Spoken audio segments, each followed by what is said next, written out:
F1 almost had its own Super League. Well, football fans, it's been a tough week or so for you lot, hasn't it? For those of you living under a rock, there's been a new proposal called the Super League. 12 of the biggest and richest football clubs in Europe decided they were unhappy with the way football was managed across Europe and came together to try and launch their own league which they would run and compete in. To put it lightly, the idea went down like a lead balloon.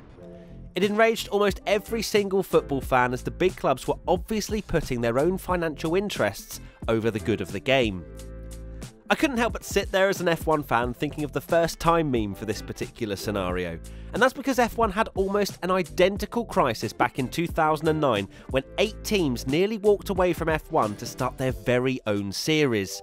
They went as far as making an official announcement and even drafting a provisional calendar saying there was no way they'd be back in F1. So how did it get to that stage? Why did powerhouses built from F1 like Ferrari and McLaren nearly walk? Basically, it was the FIA versus FOTA. The FIA is the governing body of F1 and other motorsport series around the world. They make the rules and make sure they are followed at every race. FOTA was the F1 Teams Association. They were a formal alliance between the teams that represented their interests in negotiations. It made more sense to make one combined voice than 10 voices from 10 teams. Max Mosley, who was the president of the FIA at the time, decided to bring in a budget cap to make F1 more sustainable for the future after the 2008 financial crash. He knew that imposing a budget cap was going to be rough going, with money burning being something F1 teams love. So Max tried to be a little cunning. The rules announced for 2010 were that there would be an optional budget cap, so you could choose to do it. And I know I can hear you already asking, why would anyone choose to be able to spend less money? Well, it came with quite a fancy bonus.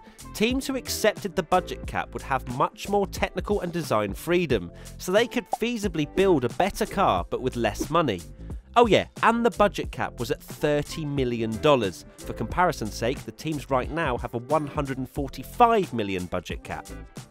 FOTA were obviously not happy with this. They were being entered into a competition that basically had 2 different sets of rules. It kicked off pretty damn quickly after that. Publicly, 7 teams said they would withdraw from the championship: Ferrari, BMW Sauber, Toyota, Renault, Brawn, Red Bull and Toro Rosso. We've had quit threats before, don't get me wrong, but this was something else.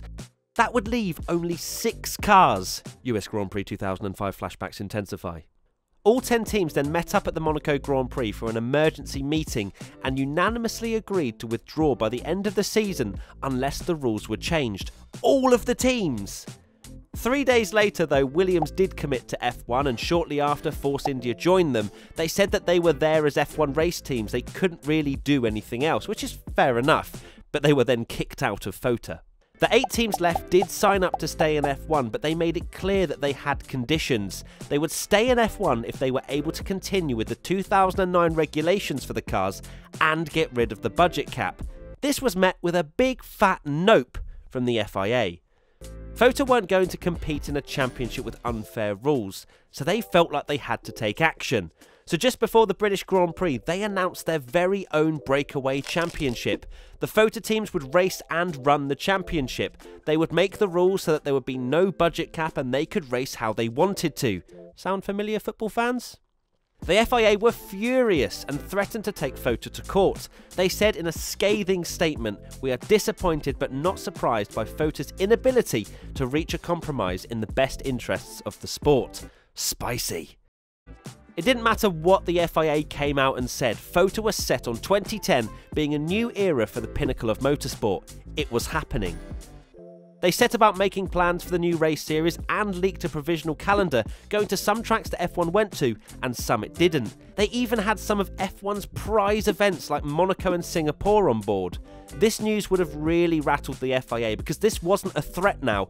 This new championship was becoming a reality. I guess the difference to the Super League in football is that the fans were on side too. So how did it all get resolved? It all came to a head a couple of weeks later at the next World Motorsport Council meeting in Paris. Mosley met up with the chairman of FOTA, Luca de Montezemolo. De Montezemolo versus Mosley took place the night before, and they came to an agreement to try and resolve the crisis. FOTA agreed to stay in Formula 1, but only if Max Mosley didn't stand for re-election as FIA president. At the next race in Hungary, the teams met and signed up to stay in F1. Hooray! They did agree to some cost-saving measures, such as bans to in-season testing and to completely close down their factories during the summer break, but it was nowhere near the level of the original plans. Looking back at this now makes it all the more amazing that F1 has now been able to successfully get teams to agree to a budget cap and a formula that should, fingers crossed, give us closer racing and more competition. It really does make you wonder though where F1 would be right now if the breakaway series had happened. There you have it, a pretty big crisis that F1 managed to resolve. What's your take on the Super League that F1 may have had? Let us know in the comment section below.